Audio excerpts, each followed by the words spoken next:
voudrais savoir, parce que la Bible dit que la terre était informe.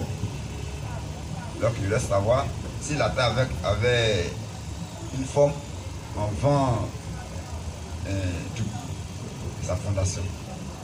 Parce que la Bible parle de... Mais ça là, on peut pas. Est-ce que ça là, c'est pas question? La Bible te dit que c'était informe. Est-ce que c'est moi qui ai dit ça? Si tu ne crois pas la Bible, c'est pas moi, tu vas croire. La Bible, la terre était informe et vide. Ça là, c'est pas question. C'est que la Bible a dit, moi je crois en ça.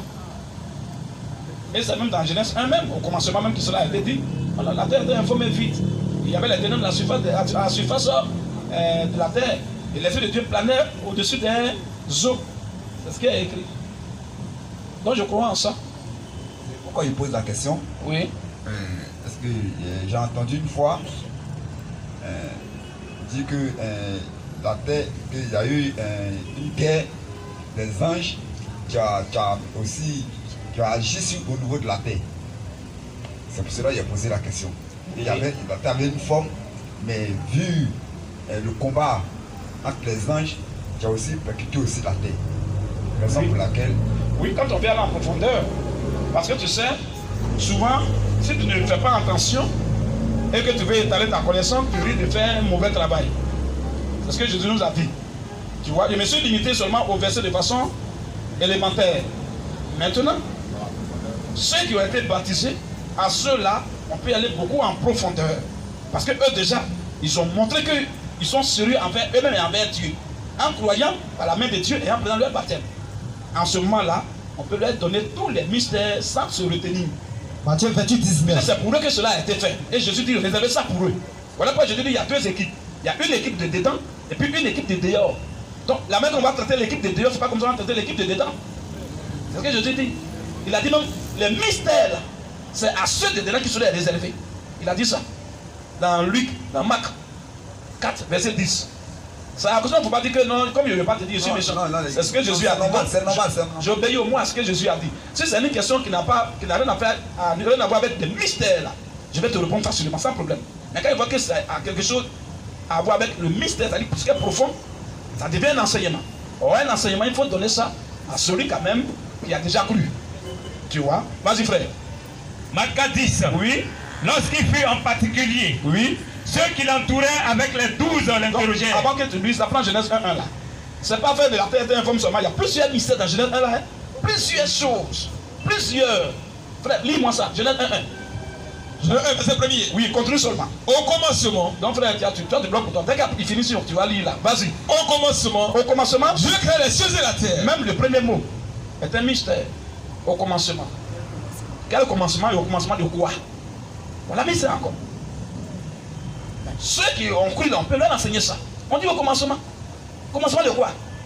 Et puis c'est quel genre de commencement? Question. Tu vois, toi tu es allé en bas, mais déjà le premier mot même c'est mystère. Et que nous devons enseigner à nos frères. Frère, vas-y. La terre était informe et vide. Au commencement, Dieu créa les cieux sur la terre. La terre était informe et vide. 2 points. Oui. Il y avait des ténèbres à la surface de l'abîme. C'est quel ténèbre? Et c'est quel abîme? On dit il y a la terre. On dit la terre était informe et vide. Et il y avait des ténèbres à la surface, pas de la terre, mais de l'abîme. Quel abîme? Et quel ténèbre? Est-ce que c'est ténèbres la nuit là? Attention. C'est quel genre de ténèbres? Question. Qui ne vont nulle part, mais seulement qui sont au-dessus de l'abîme, d'un trou. C'est quel trou? Et abîme même c'est quoi? Question. Après nous a révélé ça. Abîme là, c'est quelqu'un. Aïe. Et les ténèbres aussi, c'est quelqu'un. Ce sont des gens. Frère, vas-y un peu. Et l'Esprit de Dieu Et l'Esprit de Dieu, se mouvait au-dessus des eaux. mais pourquoi l'Esprit de Dieu ne vient pas pour éclairer l'abîme où il y avait les ténèbres là, pour que tout soit clair, pour que tout soit visible? Il laisse les ténèbres et il va planer au-dessus des eaux. L'eau là est où? Et puis c'est quel genre d'eau? Question. Aïe. Tout ça c'est des mystères. C'est quelle eau? Question. Et puis l'Esprit va venir planer sur l'eau. Et c'est l'eau physique. Question. Aïe. Donc l'Esprit de Dieu, ça plane maintenant sur la lagune partout alors. C'est quelle eau ça? Continue un peu. Dieu dit, Dieu dit, 2 points. oui, Que la lumière soit. que la lumière soit. Et la lumière fut. Hein. Dieu vit que la lumière était bonne. Oui. Et Dieu séparait la lumière d'avec les ténèbres. Mais où est-ce que Dieu a dit que les ténèbres soient? On n'a pas Dieu n'a pas dit que les ténèbres soient. On parle. Et c'est à la lumière, là, Dieu dit que la lumière soit. Et que Dieu a séparé la lumière d'avec les ténèbres. Oh, il y avait les ténèbres à la surface de l'abîme. frère, tout ça, c'est fermé. Hein. Mystère. Tout est côté. Vas-y un peu. Dieu a appelé la lumière jour. Dieu maintenant a appelé la lumière là jour, oui. Et il a appelé les ténèbres nuit. Et il a appelé maintenant les ténèbres là Nuit. Écoute, regarde ce qui va se passer. Maintenant, vas-y un peu. Ainsi, Ainsi, il y eut un soir il a eu maintenant un soir. et il y eut un matin. Il a eu aussi un matin. Tu vas voir ce qui va se passer. Aïe. Oh, il ne peut pas faire jour s'il n'y a pas Soleil. soleil. Et puis, il ne peut pas faire aussi nuit. Il n'y a pas de disparition du soleil. Disparition et apparition de la lune et des étoiles. Tu vois, non? Tu vas voir ce qui va se passer. Au verset, on saute pour aller à l'essentiel. On va aller au verset 14. Tu vas voir que quand ils ont dit il eut un jour et un soir, tu vas voir que ça veut dire quoi? Est-ce que c'est jour qui est là, la soir qui est là, là? Vas-y là-bas un peu voir. Verset 14. Oui. Dieu dit, C'est maintenant au verset 14 là, Dieu va dire deux points, oui, qu'il y ait des luminaires qu'il y ait des luminaires dans l'étendue du ciel dans l'étendue du ciel pour séparer le jour d'avec la nuit. pour séparer les jours. Le jour d'avec la nuit. Bon, le premier jour là, qui avait séparé ça alors? Question. Puisqu'il n'y a même pas, il n'y a pas luminaire encore, il n'y a pas soleil, il n'y a pas étoile, il n'y a pas lui. Bon, et le premier jour là, qu'est-ce qui a fait ça? Question. Vas-y un peu. Que ce soit des signes Que maintenant ce soit des signes pour marquer les époques. pour marquer les époques. Les jours. Quand on parle des époques, voilà, tu vois non, il y a les années, il y a les jours, il y a les mois. Déjà non. Oh, premier jour déjà, c'est l'époque commence déjà. Bon, s'il n'y a pas soleil, il n'y a pas lune, et puis il n'y a pas étoile, qu'est-ce qui a fait la différence entre le premier jour là? Qu'est-ce qui a fait apparaître le premier jour? Ben, pour qu'il fasse jour, il faut qu'il y ait d'abord, comme tu as dit, le soleil. Apparition du soleil. Qui fait qu'il fait jour. Actuellement, il n'y a pas de soleil, c'est la lune, on peut voir, ou bien étoile. Parce qu'il fait nuit. Mais si ces choses-là même n'ont pas encore été créées, alors, premier jour et première nuit là-haut, première nuit plutôt là-haut, qu'est-ce qui a fait ça? Question. Ça aussi, si tu es rentré dedans, tu laisses ta peau dedans. Voilà. C'est nous les filles de Dieu, on peut expliquer ça aux gens de façon minutieuse. Amen. Et de façon chirurgicale. Amen. Sinon les gens vont rentrer dans le Genèse, ils sont morts. Frère, vas-y maintenant. Les jours et les années. Pour séparer les jours et les... Prenez un sens. Qu'il y ait, vas-y rapidement. Qu'il y ait des luminaires Qu'il y ait des luminaires dans l'étendue du dans ciel l'étendue du ciel. pour séparer le jour d'avec la nuit. Pour séparer le jour d'avec La nuit. le premier jour a été séparé là. Qu'est-ce qui a séparé ça? Question. Quel luminaire qui a séparé le premier jour? Tu vois, on ne s'est pas encore créé. Continue un peu. Que ce soit des signes Que maintenant ce soit des signes pour marquer les époques. pour marquer les époques. Les jours Tu vois? Oh, il y a le premier jour là-bas déjà. Qu'est-ce qui a marqué ça? Les jours et les années. et les années. Et qui servent de luminaires Et qui maintenant ils servent de lumière dans l'étendue du dans ciel l'étendue du ciel. pour éclairer la terre. Pour éclairer. Tu vois mon frère? Au premier jour là, qui a éclairé ça? Et cela fut ainsi. Et cela fut ainsi. Continue un peu. Dieu fit les deux grands luminaires. Dieu maintenant, c'est maintenant il va faire. Hein? Dieu fit les deux grands. Luminaires. Le plus grand luminaire pour présider au jour.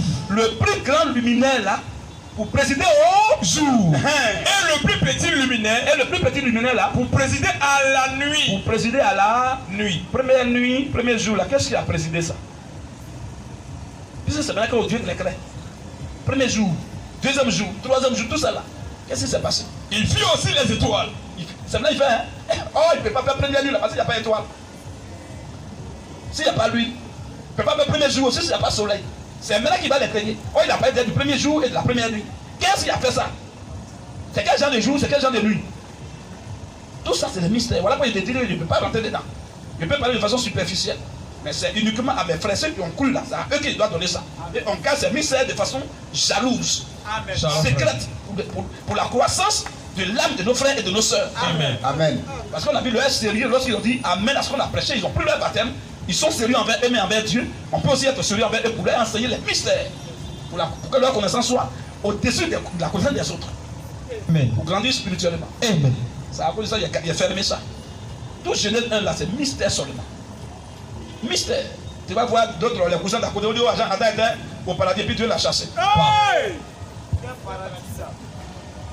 Paradis, puis Satan est rentré là, et puis il a trompé les gars. Un paradis où Satan peut rentrer à tout moment. Frère, c'est pas un paradis qui est en sécurité. Hein. Il fait toujours des gars.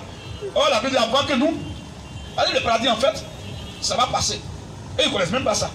Le paradis est différent de l'éternité. Il y a déjà cet enseignement, je pense bien. Le paradis est différent de l'éternité. Le paradis va durer 1000 ans sur la terre. Un règne de 1000 ans, ça c'est le paradis. Tu comprends? Et après le paradis maintenant, il va avoir. Parce que la Bible dit même, Jésus dit, avant de commencer le premier jour des 1000 ans du paradis là, la Bible dit quoi? Dans Genèse 22, la Bible dit quoi? Il va attraper Satan, il va le lier pour 1000 ans. Pour ne même pas qu'il perturbe notre règne. Il le met là, il le rend inactif. Et on règne pendant 1000 ans.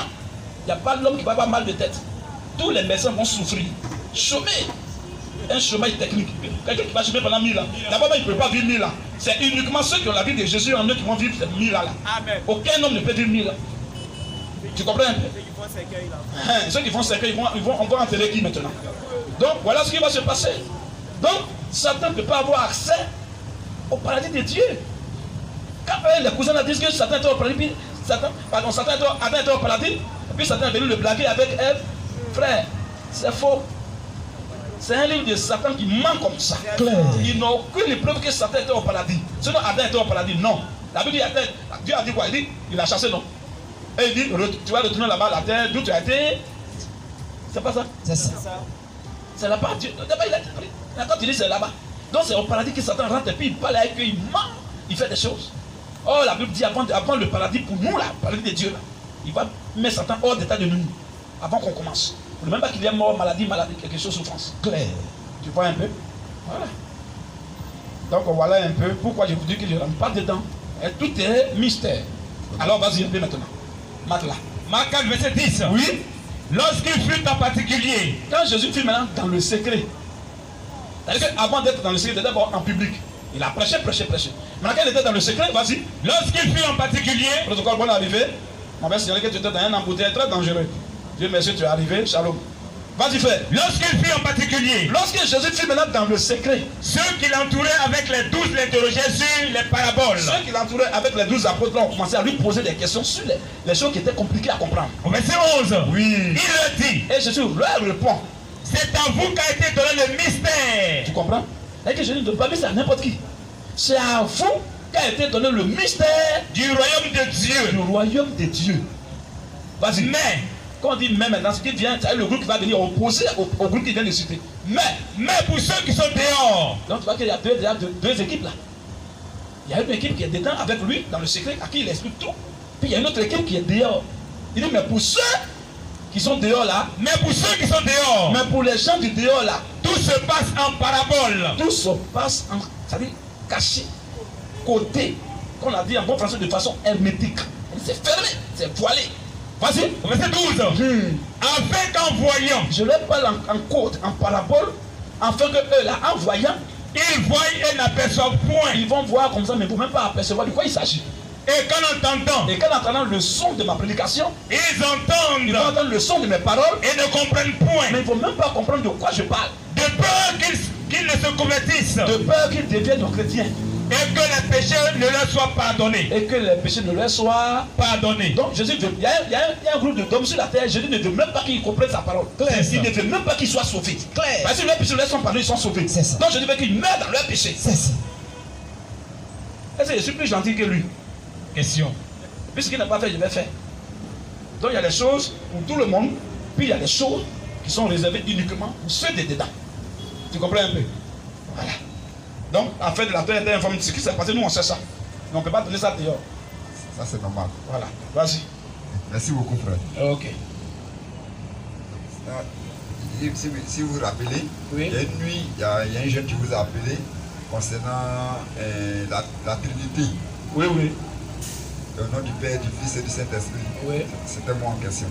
Ah. Où il vous a appelé qu'il y a une femme qui piscitait, c'était ma mère qui piscitait. C'était ta maman. C'était ma maman. Dieu merci. J'ai essayé de la faire comprendre. Mais elle m'a dit non, qu'avant d'écouter son prophète, il a dit il n'y a pas de problème, je la fais. Et je suis très ravi de l'enseignement. Merci. J'entends. Merci. Selon la Bible, l'éclairage. Information. Information urgente. Shalom à tous. Une cotisation de 100 €, soit 65 000 francs CFA par personne est lancée pour l'achat d'un lieu de prière. De ce fait, tous ceux qui désirent nous venir en aide sont priés de contacter le numéro suivant, +225 07 77 23 76 51. Merci pour votre participation et que Dieu vous bénisse. Ton frère, tu ne connais pas